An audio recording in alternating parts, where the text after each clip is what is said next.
keyinki 3-surosu wa an maliki min ayna iktasabahu wa fima anfaqahu. Malыңды, дүниеңді sen қайдан таптың, жана қай жаққа жұмшадың. Бұл 3 жана 4 беріле тұрған сұрау.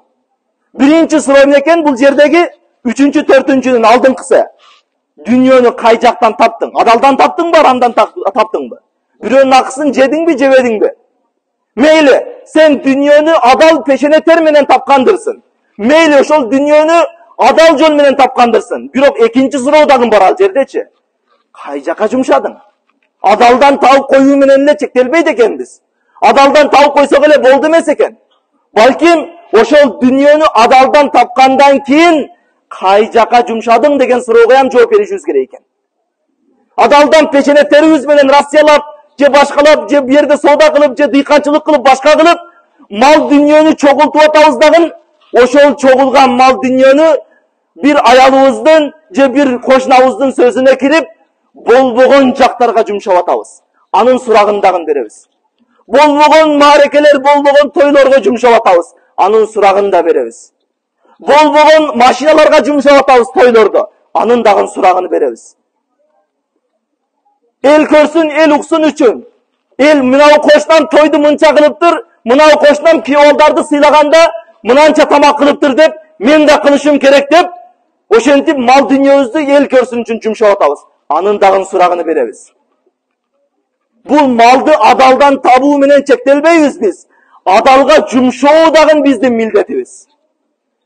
Эрте кыяматта сурала турган амалдардын бирөөсү дагы ушул экен. Кайдан таптың эле эмес, ошол мал дүниеңи каяка сарптадың? Исраф кылбадыңбы?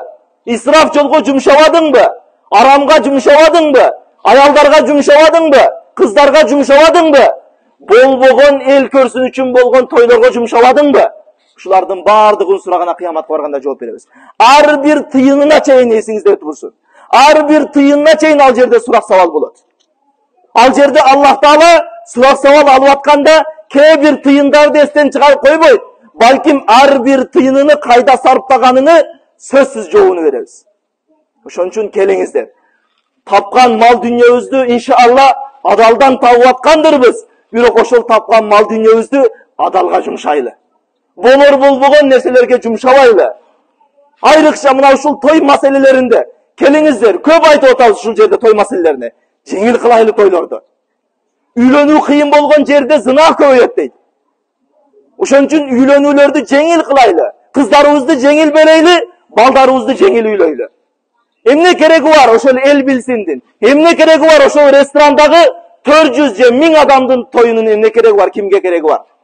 Ошол жерге келген артисттерге берилген акчанын кимге пайдасы бар?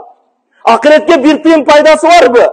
Ошол жерде bir артист келип ырдап бергенин бир тыйын пайдасы барбы? Ошол жерде тамада аялдарды чыгарып алып туруп, кыйшаңдатып, кайнатасынын астында бийлетип атканын эрте кыяматка бир тыйын пайдасы барбы? Жок, кыяматка кайра зыяныңызга бар. Себеп сиз ошол акчаны жумшабасаңыз, ошол жерге ошол тойду кылбасаңыз, ошол жерде ошол акча менен элдерди чакырып тамаданы, ошол артисттерди чакырбасаңыз, ошол бузуклуктун бардыгы болбойт эле. Ошолордун бардыгына сиз менен биздин пешенеттер менен тапкан акчабыз себеп болуп атко. Ошону адал жолго жумшабаганыбыз себеп болуп атко. Келиңиздер, тапкан акчабызды адал жолго жумшайлы. Тапкан акчабызды эл көрсүн үчүн, мактануу үчүн ушундай бир болор болбос тойлорго жумшап койбойлу. Ушундай тойлорго жумшап коюп туруп, ар бир тыйынына пайда эмес күнөө алып каласың да. Эгер сиз үйгө, өзүңүздүн үйүңүзгө аксакалдардан төртөөнү, молдекебизди, имам дамылабызды чакырып, келиң, мына ушул балам үйлөнүп атат, катым окутуп коеюн. Ушул балам үйлөнүп атат, кичине бир кой союп туруп, жашынакы аксакалдардын дуасын алсаңыз, бул өтө жакшы. Иншалла, ар бир тыйыныңа чейин соо боласыз. А бирок тилекке каршы, ошол ресторандарда артисттерди, каяктагы бирөөлөрдү чакырып, аял эркекти аралаштырып, ал жерге аракты аралаштырып, ал жерге арамды аралаштырып, ал жерге тамадалардын бузук оюндарын аралаштырып, той кыла турган болсок, ошол жумшаган сомуңуздун ар бир тыйынына сооп эмес күнөө алып калабыз андачы. Сооп эмес ар бир тыйынына күнөө алып калабыз. Келиңиздер. Ошон үчүн тапкан акчабызды кайда жумшап атабыз деген суроону өзүбүзгө береличи. ар bir тыйынını кайда жумшап атабыз деген суроону өзүбүзгө берели.